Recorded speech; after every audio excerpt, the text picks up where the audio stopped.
ನಿಮ್ಮ favourite serials ಈಗ ಟಿವಿಗಿಂತ ಮುಂಚೆ ಸನ್ ನೆಕ್ಸ್ಟ್ ಆಪ್ ನಲ್ಲಿ ಜಾಲಿಯಾಗಿ ಎಲ್ಲರಿಗಿಂತ ಮುಂಚೆ ನೋಡಿ.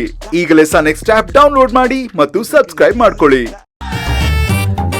ಹೀಗಾಯ್ತು, ಯಾವ್ದೋ ಗಂಟಿತ್ತು, ಮುಟ್ಟಕ್ ಹೋದೆ ಅಂತ ನಾನ್ ನಡೆದಿದ್ದನ್ ಹೇಳಿದ್ರೆ ಕಿಸಕ್ಕಂತ ನಗ್ತಾನೆ ಕಡೆ.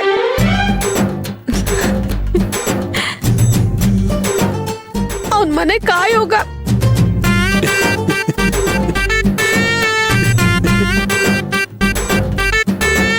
ನಗ್ರಿ ನಗ್ರಿ, ನಿಮ್ಮೆಲ್ಲರಿಗೂ ನಾನೊಂಥರ ಕಾಮಿಡಿ ಪೀಸ್ ಆಗೋಗಿದ್ದೀನಲ್ವಾ? ಪ್ರಿಯಾ ದೇವ ಬಂದು ನಿಮ್ಮನ್ನ ಅಟ್ಕಾಯಿಸ್ಕೊಳತ್ತಲ್ಲ, ಲಬ ಲಬ ಅಂತ ಆಗ್ ಬಡ್ಕೋತಿರಲ್ಲ, ಆಗ ನಾನು ಹೀಗೆ ಕಿಸಕ್ಕಂತ ನಿಮ್ಗಿಂತ ಜೋರಾಗಿ ನಗ್ತೀನಿ.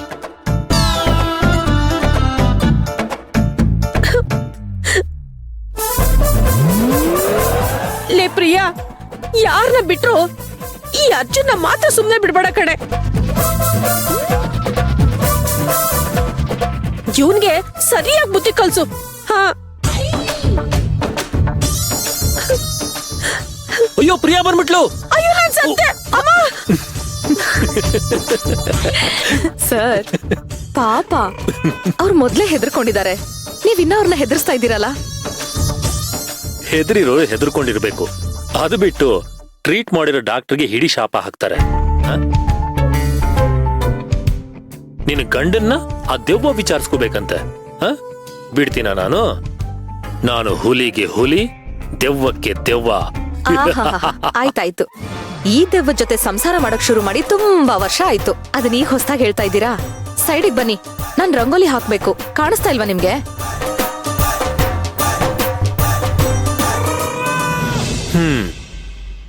ಹೌದು, ನಾನು ಆಗ್ಲೇ ಕೇಳ್ಬೇಕು ಅಂತ ಅನ್ಕೊಂಡೆ. ಇದೇನು ತುಳಸಿ ಗಿಡಗಳನ್ನ ಇಲ್ಲಿಟ್ಟಿದ್ಯಾ? ಇವತ್ತೇನಾದ್ರೂ ವಿಶೇಷನಾ? ತುಳಸಿ ಹಬ್ಬ ಬರೋದಕ್ಕೆ ಇನ್ನೂ ಬೇಕಾದಷ್ಟು ಟೈಮ್ ಇದೆ ಅಲ್ವಾ? ಹೌದು ಸರ್, ಅದ್ ಬರೋದು ಕಾರ್ತಿಕ ಮಾಸದಲ್ಲಿ, ಅದು ದೀಪಾವಳಿ ಮುಗಿದ್ಮೇಲೆ. ಆದ್ರೆ ತುಳಸಿ ಗಿಡದ ವೈಶಿಷ್ಟ್ಯ ಆಗ್ಲಿ, ಇದಕ್ಕಿರೋ ವಿಶೇಷ ಶಕ್ತಿಗಳಾಗ್ಲಿ ನಿಮಗ್ ಗೊತ್ತಿಲ್ಲ ಅನ್ಸತ್ತೆ. ಯಾಕೆ ಗೊತ್ತಿಲ್ಲ?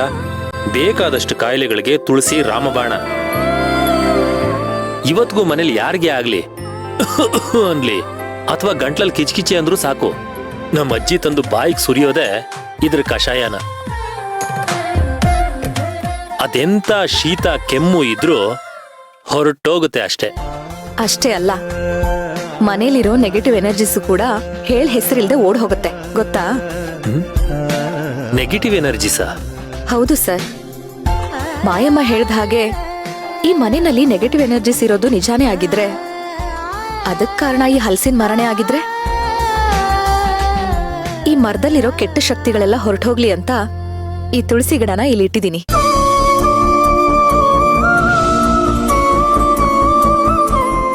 ಅಲ್ಲಿ ನೋಡಿ ಸರ್, ಆ ತುಳಸಿ ಗಿಡ ಹೇಗೆ ಒಣಗೋಗಿದೆ ಅಂತ. ಇದಕ್ಕೂ ಅದಕ್ಕೂ ಏನಾದ್ರೂ ಸಂಬಂಧ ಇರ್ಬಹುದಾ?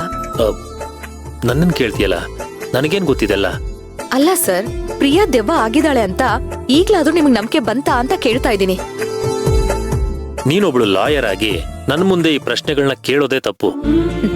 ಹೌದು ಸರ್, ನಾನೊಬ್ಳು ಲಾಯರೇ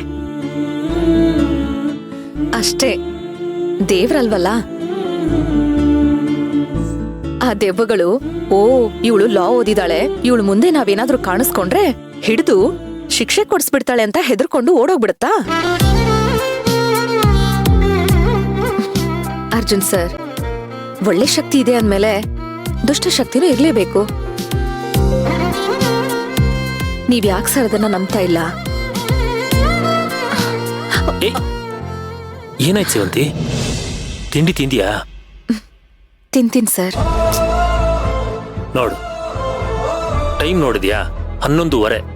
ಇನ್ನೂ ತಿಂಡಿ ತಿಂದೆ ಈ ಕೆಲ್ಸಗಳನ್ನೆಲ್ಲ ಮಾಡ್ಕೊಂಡು ಕೂತಿದ್ಯಲ್ಲ, ನಿನ್ಗೆ ಹೇಳೋರು ಕೇಳೋರು ಯಾರು ಇಲ್ವಾ? ಹಾಗಲ್ಲ ಅರ್ಜುನ್ ಸರ್, ನಾನು ಖಂಡಿತವಾಗ್ಲೂ ತಿಂತೀನಿ, ಉಪವಾಸ ಅಂತೂ ಇರಲ್ಲ. ನಮ್ ಕೃಷ್ಣನ್ ಮೇಲೂ ವಾಮಾಚಾರದ ಪ್ರಯೋಗ ಆಗಿದೆ ಅಂತ ಹೇಳ್ತಾ ಇದ್ದಾರೆ. ಅವನಿಲ್ಲಿಗ್ ಬರ್ದೇ ಇರೋದಕ್ಕೆ ಈ ನೆಗೆಟಿವ್ ಎನರ್ಜಿನೇ ಕಾರಣ ಆಗಿ ತಡೆ ಹಿಡಿತಾ ಇದೆಯಾ ಅಂತ.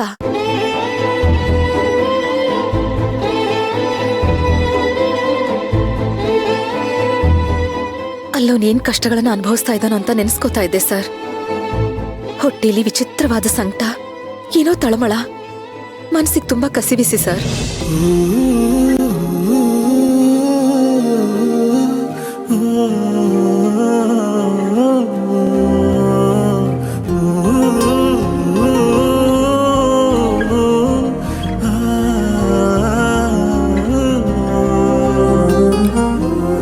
ಬಾ.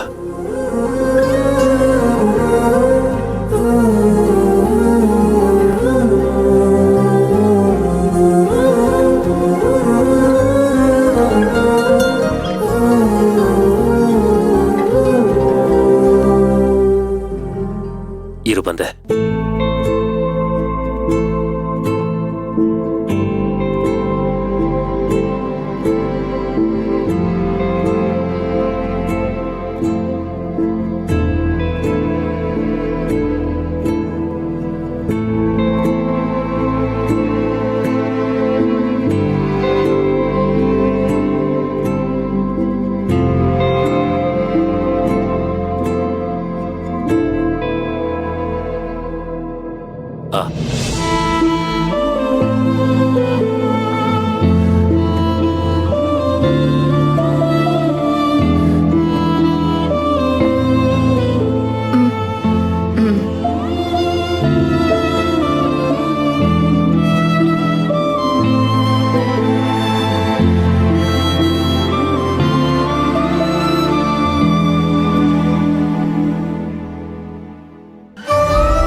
ಆ ಸೇವಂತಿ, ಅಂದಹಾಗೆ ಹೇಳದ್ ಮರ್ತಿದ್ದೆ.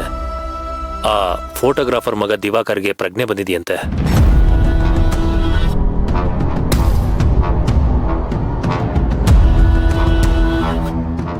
ಆದ್ರೆ ನಮಗೂ ಒಂದು ಇನ್ಫಾರ್ಮೇಶನ್ ಕೊಡದೆ ಅವನನ್ನ ಡಿಸ್ಚಾರ್ಜ್ ಮಾಡಿ ಕಳಿಸಿದ್ದಾರೆ ಹಾಸ್ಪಿಟಲ್ ಅವರು. ಏನು, ಅವ್ರು ಡಿಸ್ಚಾರ್ಜ್ ಆಗಿ ಮನೆಗೆ ಹೋದ್ರಂತ? ಹೋದ್ರೇನಂತೆ? ನಮ್ಮ ಹತ್ರ ಅವ್ರ ಮನೆ ಅಡ್ರೆಸ್ ಇದೆಯಲ್ಲ, ಬನ್ನಿ ಈಗ್ಲೇ ಹೋಗಿ ವಿಚಾರಿಸೋಣ. ಉಪಯೋಗ ಇಲ್ಲ ಸೇವಂತಿ. ಅವನ್ ಮನೇಲೂ ಇಲ್ಲ, ಸ್ಟುಡಿಯೋಲೂ ಎಲ್ಲೂ ಇಲ್ಲ. ನಾನು ಹೋಗಿ ವಿಚಾರಿಸಿದಾಯ್ತು. ಮತ್ತೆಲ್ಲಿಗೆ ಹೋದ? ಗೊತ್ತಿಲ್ಲ. ಅವ್ರ ತಂದೆನ್ ಕೇಳ್ಬೇಕಾಗಿತ್ತು. ಅವರೂ ಕಾಣಿಸ್ತಿಲ್ಲ ಸೇವಂತಿ. ಅವ್ರ ಫೋನು ನಾಟ್ ರೀಚಬಲ್ ಬರ್ತಿದೆ. ಏನ್ ಸರ್ ಹೀಗೆ ಹೇಳ್ತಾ ಇದ್ದೀರಾ? ಅಷ್ಟು ಕ್ರಿಟಿಕಲ್ ಕಂಡೀಷನ್ ಅಲ್ಲಿ ಇದ್ದವನ್ನ ಅದ್ ಹೇಗೆ ಡಿಸ್ಚಾರ್ಜ್ ಮಾಡಿ ಮನೆಗೆ ಕಳಿಸ್ಬಿಟ್ರು? ಪ್ರಜ್ಞೆ ಬಂದ್ಮೇಲೂ ಮಿನಿಮಮ್ 1 ವಾರ ಹಾಸ್ಪಿಟಲ್ ಅಲ್ಲಿ ಇದ್ದು ಟ್ರೀಟ್ಮೆಂಟ್ ತಗೋಬೇಕು ಅಂತ ತಾನೇ ಅವ್ರ ನಮ್ಮ ಹತ್ರ ಹೇಳಿದ್ದು. ಅದೇ ನನಗೂ ಗೊತ್ತಾಗ್ತಿಲ್ಲ ಸೇವಂತಿ. ಯಾರೋ ಒಂದಿಬ್ರು ನಮ್ಮಿಬ್ರು ಹೆಸರು ಹೇಳ್ಕೊಂಡು ಅಲ್ಲಿಗೆ ಹೋಗಿದ್ದಾರೆ. ಬೇರೆ ಹಾಸ್ಪಿಟಲ್ ಕರ್ಕೊಂಡು ಹೋಗ್ತೀವಿ, ಡಿಸ್ಚಾರ್ಜ್ ಮಾಡಿ ಕಳಿಸಿ ಅಂತ ಅವ್ರು ಕನ್ವಿನ್ಸ್ ಆಗೋ ಹಾಗೆ ಮಾತಾಡಿ ಕರ್ಕೊಂಡು ಹೋಗಿದ್ದಾರೆ.